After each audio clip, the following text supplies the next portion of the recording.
ان احنا بنخاف من نظرة الناس علشان بنخاف احسن نترفض. ابدا لن تبيع للجميع. يعني مش كل الناس هتتبسط بوجودك، ومش كل الناس هتبقى مبسوطة بلبسك، ومش كل الناس هتبقى مبسوطة من ادائك ولا شطارتك ولا مذاكرتك. مش كل الناس هتبقى متفقة عليك بنسبة 100%. انا بعمل عشان الاخر، عشان الاخر يحبني، عشان الاخر يقبلني، عشان الاخر مش يرفضني. فبقيت بشكل او باخر بعمل كل حاجة مش عشاني، علشان الاخر. في اكتر من مرة كنت خايف اخد قرارات احسن الناس تضحك عليا، خايف البس الهدوم اللي انا حاسس ان هي مريحة بالنسبة لي، بس ممكن الاخر يضحك عليا. الموضوع ده كان بيحسسني بتوتر، وكان بيدخلني في وضعية انا محبهاش. حاسس دايما بستريس، بتوتر، دايما انا واخد بالي من اراء الناس عني، دايما حاسس ان الاخر هيدي رأيه فيا، ورأيه مش هيبقى احسن حاجة. فده كان نوعا ما بيحطني تحت ضغط وستريس، وده اللي كان بيوصلني لمراحل ان انا دايما متضايق ومش مبسوط، بسبب ان كل حاجة بحاول اعملها عشان ارضي حد. الموضوع ده كان نوعا ما بيضايقني قوي، واكيد حصل معانا كلنا. اللي خلاني اقعد ادور عشان اوصل لحاجة مهمة، هو لما انا بعمل كده وبخاف من نظرة الناس في حياتي، ايه اللي بيوصل لنا وايه المشاعر اللي بقت موجودة فيا ومضايقاني. واول حاجة اكتشفتها ان احنا بنخاف من نظرة الناس علشان بنخاف احسن نترفض. فده ممكن يخلينا بنعمل حاجات كتير عشان نحس بس بالقبول بالنسبة للآخر، احس ان انا مقبول بالنسبة للشخص اللي قدامي، مش ان انا مرتاح. لا، انا بدور ان انا ابقى مقبول.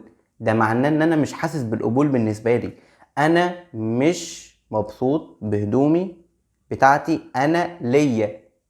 الموضوع بيدخلنا في تساؤلات كتيرة. طيب هو انا اصلا بخاف اترفض ليه؟ لان مخنا بيوصف الرفض ان هو عدم امان. فانا في وضعية مش مبسوط. ليه؟ حد رفضني، مع ان في بعض الاوقات الرفض ممكن انت مختلف عنه، ممكن انت مميز عنه، ممكن في اختلاف ما بينكم. ليه خدنا ان انا لازما ابقى حلو للكل؟ كان في كلمة دايما بحبها ودايما بحطها قدامي: ابدا لن تبيع للجميع. يعني مش كل الناس هتتبسط بوجودك، ومش كل الناس هتبقى مبسوطة بلبسك، ومش كل الناس هتبقى مبسوطة من ادائك ولا شطارتك ولا مذاكرتك. مش كل الناس هتبقى متفقة عليك بنسبة 100%. ده اللي بيوصلنا لمرحلة انا خايف اترفض، فانا عايز ابقى حلو بالنسبة لكل الناس. انت بتطلب المستحيل. مفيش حد مبسوط مع كل الناس، ولا حد راضي ان هو او عارف يرضي كل الناس. اول نقطة، احنا بنخاف من نظرة الناس عشان بنخاف نترفض. تاني حاجة، اتربينا واحنا صغيرين على المبدأ اعمل كده علشان الناس ما تقولش عليك، اعمل كده عشان الناس مش تبص لك. فبدأ مفهومنا عن الحياة كلها انا بعمل عشان الاخر، عشان الاخر يحبني، عشان الاخر يقبلني، عشان الاخر مش يرفضني. فبقيت بشكل او باخر بعمل كل حاجة مش عشاني، علشان الاخر يشوفني زي ما هو عايز. فانا بحاول اصور او اصدر الصورة دي. فده يوصلنا، طيب انا صدرت صورة، طيب افرض رفض الصورة اللي انا صدرتها له. ما عنديش الصلابة ولا المتانة النفسية اللي انا اعمل كده، ولا عندي الثقة ولا القوة ان انا اتعامل مع هذه الضغوطات اللي اتربينا عليها من صغرنا. وتالت حاجة بتحصل معانا، ان احنا دايما بندور عن القبول بأي تمن. وده جزء نفسي ممكن نقول دارك او غامق قوي من حياتنا. معنى ان انا مش حاسس بالقبول مع نفسي، ان انا مش مبسوط بحياتي معايا. الموضوع ده ممكن يدخلنا في تساؤلات: ما انا هو نفس الشخص، انت بتقول ايه؟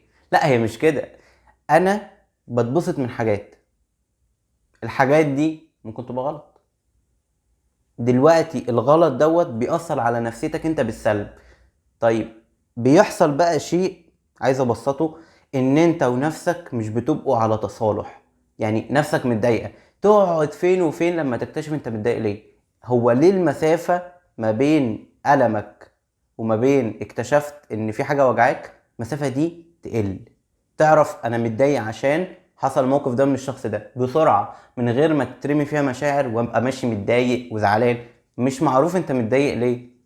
انت المفروض تكتشف ده. هيحصل من خلال ان انت مبسوط مع نفسك، بتحاول تطور مع نفسك. فده اللي بيدينا روح النشاط والحيوية، ان احنا نكتشف ده انا استاهل ان انا ابقى مبسوط، استاهل ان انا ابقى كويس، استاهل ان انا احاول. جزئية استاهل دي خلي بالك الموضوع مش استحقاق انا استحق، لا. الموضوع هو فضل ونعمة من عند ربنا في الاول، بس القبول اللي هيجي من الاخر ده ليه تمن. فبلاش تدفع التمن دوت عشان تلاقيه باي طريقة. طيب ايه اللي بقى اللي بيحصل لنا لما تعيش للناس؟ اول حاجة، شخصيتك الاصلية بتتوه. ما بتبقاش انت عارف انا عايز اعمل المجال ده والمذاكرة دي علشاني انا واستفاد انا، ولا عشان الناس شايفاني في الحتة دي. زي مثلا الشخص اللي بيدخل طب عشان اهله، واهله بيضغطوا عليه بس هو مش عايز يذاكر طب. ايه اللي بيحصل؟ تتداخل رغبته هو مع رغبة اهله، وفي النهاية تلاقيه مش حابب المجال، وبعد ممكن بعد 7 سنين من عمره اللي ضيعها يطلع يشتغل حاجة تاني. طب ما انا لو كنت اكتشفت من الاول انا عايز ايه، مش كان هيحصل كل اللخبطة دي؟ وبعد كده عمرك كله بيضيع في محاولة ارضاء الكل، ولن يحدث. لن تبيع ابدا للجميع، اتكلمنا عنها مش هتكلم فيها تاني. بتعيش دايما في توتر وخوف من النقد. الموضوع ده مريب قوي، لان معنى اللي احنا بنخاف نترفض، بنخاف نتنقد، فبنخاف احسن حد يطلع فينا سلبيات. عارف يعني انت لو متصالح مع سلبياتك وراضي بيها، انا عارفها وراضي بيها ومتسامح معاها وبحاول احسنها، اي حد يقول لك اي سلبيه ثانك يو، شكرا على رايك، بس ما اثرش فيا. لكن طول ما انا عايز ابقى حلو في عين الكل، بيخليك دايما تحت ضغط مجتمعي رهيب. ضغط بالنسبة لنفسك انك تبقى كويس، وضغط بالنسبة للناس انك تبين لهم الصورة اللي انت بنيتها في الاول وتفضل عليها. طب ما الموضوع مرهق، المفروض اتعامل ازاي؟ محدش قال لنا كده. طيب ازاي تبدأ بقى؟ خلاص كل النكد راح. ازاي نبدأ بقى تحرر نفسك من خوف الناس دي؟ اول حاجة افتكر حاجة مهمة قوي، ان مفيش حد مهتم بيك قد ما انت فاكر. كل الناس اللي بتقولك دي هو بيدي رأيه في اللقطة دي واللحظة دي والموقف ده، وبعد كده هو مشي ونسيك، ومشي ونسي هو قال ايه اصلا، ومشي ونسي كل حاجة حصلت ما بينهم.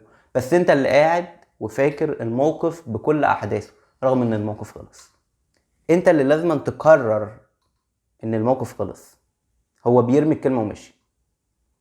خلي بالك من النقطة دي. ونظرة الناس وقتية، كل واحد ملهي بحياته، بأحلامه، بمشاكله وبطموحاته اللي عمالة بتتحطم كل يوم، وهو اللي المفروض يحاول يحسنها. فما تخليش عايز ابيع للكل فانا احاول ارضيهم فانا بتوه. فالمفروض في النهاية ابقى كويس. مش هتلاقي المبرر ده. طول ما انت بتحاول وبتحسن انت في طريق كويس، وطول ما انت بتحاول تبقى افضل ودايما شايف نفسك في المكانة دي، مش مهم امتى هتوصل لها، بس انت شايف نفسك فعلا هتوصل لها. بس تكون واثق في ربنا، وان ربنا اداك الامكانيات والنعمة انك توصل لها. وبعد كده اسأل نفسك سؤال، ولازم تكون صريح معايا. هو انا عايش علشان ربنا ونفسي، ولا علشان تعليقات الناس؟ لو جاوبت على السؤال ده هتحل مشاكل كتير. انا لو عايش لربنا ولنفسي، طب ما انا هصلي، طب ما انا هذاكر، طب ما انا مشاكلي هقعد معايا وافكر فيها، مش هركز مع تفاصيل الناس التانية. هبقى حابب اطور الناس التانية، لان ده بيرجع لي بسعادة، وممكن نتكلم فيها تاني. بس دلوقتي السعادة اللي جات لك دي بسبب اللي انت فرحت ربنا في اللي انت ساعدت اخر. انت كده بتطلع بره نفسك، فما بتبقاش محصور في خوف الناس. انا متضايق، انا متوتر، ده هيقول عليا ايه. لما بتكبر بتلاقي الموضوع دي تافهه وبتفاصيل بسيطه قوي. كان في مثال عجبني قوي، ان شخص كان بيخاف من الناس ومشاكله وطموحاته وحاجات كتير. جات له فرصه ان هو يسافر بالطياره. اللي حصل كان حلو، ان هو بيسافر بالطياره عمال يطلع يطلع يطلع، بيقول الناس كانت عماله تصغر والبيوت عمالة تصغر وانا فوق. طب هو انا ما خدتش ليه اللقطة ان في لحظة انا فوق كل ده ومش شايفه؟ معنى ان انت وصلت للمرحلة ان انت شايف كل الناس صغيرة وبتحاول تبقى احسن، معنى كده انك دفعت تمن تذكرة الطيران اللي انت ركبتها عشان تشوف اللقطة دي.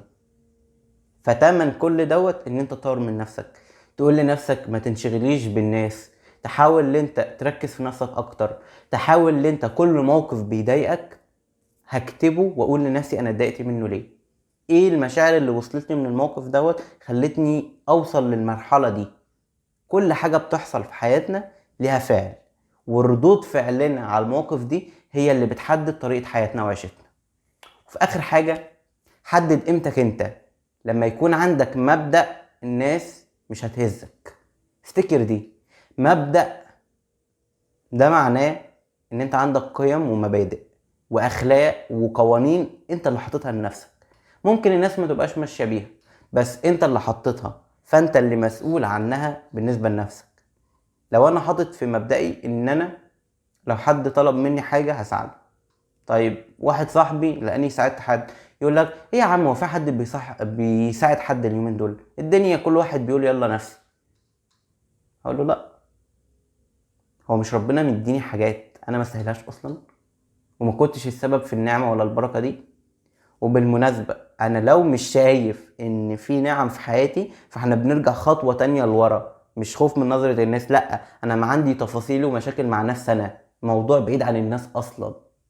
فافتكر دي، كل ما انت وجهة نظرك مش ماشية ناحية الصح، في مشكلة في حياتي هي معرفهاش، بس كل مهمتي اللي انا اعرفها ده 50% من الحل. بعد كده هدور على ال50% التانية وهو دور انا في الحل ايه. وبعد كده، ودي اهم واحدة بجد، ان انت تقبل النقد. النقد وان حد يقولك انت غلط وانت مش كويس وانا عايز ابعد بعيد عنك، ده موجود في الحياة. وده الطبيعي بالمناسبة، لان احنا مش في حياة مثالية، مش عايشين في الدنيا كلها كل الناس بتحاول، كل الناس بتطور نفسها، كل الناس بتبقى كويسة، كل الناس مش بتحلف، كل الناس مش بتسرق. ايه العالم المثالي ده؟ وده مش موجود في ارض الواقع. واحنا ما بنتكلمش بمثالية اطلاقا، احنا بنحاول مشكلة ونلاقي لها حل. فطبيعي ان الحل ده ياخد يوم قبل ما يتطبق، اكسب اخسر، طبيعة الحياة. فلازم نتعود برضو ان الشخص ليه جانب كويس وجانب وحش. الجانب الوحش لو ظهر وطلعه عليا انا، اكتشف ان هي مش على قد الشخص. ممكن يكون اصلا الشخص اللي جاي يقول لي الحاجات دي هو اصلا متضايق ومش مبسوط وحياته كلها مش احسن حل. عشان كده افتكر ان انت اللي المفروض تبقى كويس، عشان لو كبرت هتكبر كل اللي حواليك. واخيرا عايز اختم بدي. افتكر جملة معينة قوي: ان كان الرب معنا فمن علينا. لو ربنا معاك تخافش من الدنيا، ولو ربنا مش معاك الدنيا مش هتسيبك في حالك. بس كده، باي باي.